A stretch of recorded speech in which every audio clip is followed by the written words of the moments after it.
Tax free গাড়ি চালাবো, tax free গাড়ি কিনবো, এই জন্য যেন আল্লাহ আমাদেরকে সংসদে না নেয়।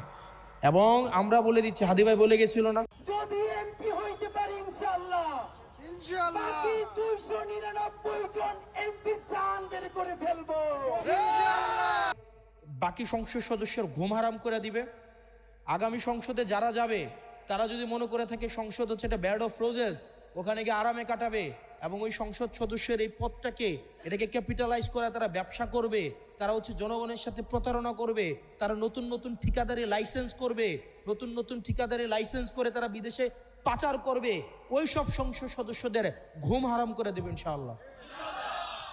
চাঁদাবাজি করার থেকে, আমি প্রায় বলি, চাঁদাবাজি করার থেকে ভোট ভিক্ষা করা অধিক সম্মানের।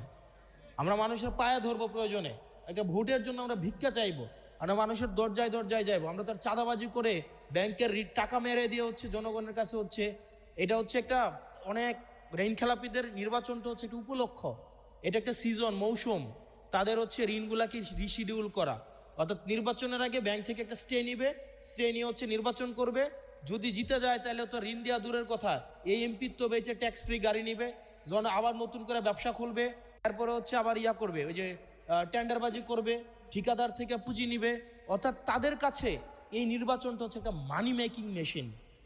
তো এই মানি মেকিং মেশিন আমাদের হইতে দেওয়া যাবে না।